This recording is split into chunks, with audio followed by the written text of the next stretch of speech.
Okay, good afternoon everybody. Today we're going to be charging a system. So we want to make sure that our gauges here, our hoses are shut off here. Our gauges are shut. We're zeroed out. Our tank, we're going to open up the tank here. All right, then we're going to open up the line here. All right, we have pressurized the system here. Then we're going to bleed each side out to get the air out of our line so that we don't put any air into the system, because air has moisture in it, and that is not our friend.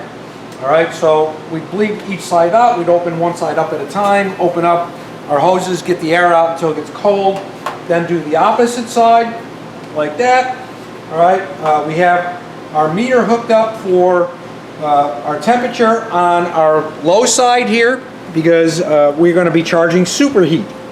All right, once we have that done, we open up our gauges here, and then we start by putting vapor into the system. You never want to start a compressor with no refrigerant in it.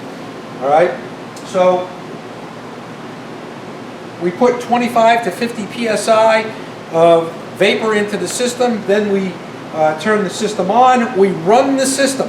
All right, as soon as the compressor comes on, it is going to go down to 0. So you got to start throttling in refrigerant until you get back to 25 psi or 50 psi, and then you're going to let it cycle through the system. All right, then you will let this run for about 15-20 minutes. You're going to still add refrigerant. Since we're working with 410A, all right, we want to get to a 40 to a 45 degree coil. All right, that's our saturation temperature of what the refrigerant is inside the evaporator coil. All right, so we're going to continue to charge the unit, and then we're going to get our superheat chart out and do a wet bulb and a dry bulb with a psychrometer. All right, so we do a wet bulb in front of the evaporator where the air is being pulled in, and a dry bulb on the outside where the air is being pulled in through the sides. All right, we go to our chart. We get a value between the wet bulb and dry bulb, and then we are going to take that and we're going to add it to our saturation temperature that we have here. All right, and then it should be within plus or minus 5 of what the line temperature is.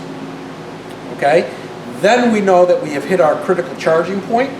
All right, so this was all manufactured for a 92 and 95 degree day. All right, so you basically going to charge this to a critical charging point. Then you're going to let it cycle to make sure that it stays at that critical charging point. If by chance you have overcharged it by too much, all right, what you're going to do, because if you're recovering from, or if you're charging from your recovery cylinder, what you've recovered, you could put it back into the system or put it back into the tank. If it's a virgin tank, you cannot take refrigerant and put into a virgin tank. That is against the law. So since I have a recovery tank here, if I've overcharged the system, I'm just going to open up my high side here, let the compressor take it, push it back into the tank, close it up, and then I'm going to monitor my temperature and make sure that I'm still at my critical charge. Thank you. Go to the YouTube, sign in, and watch this video. Thank you.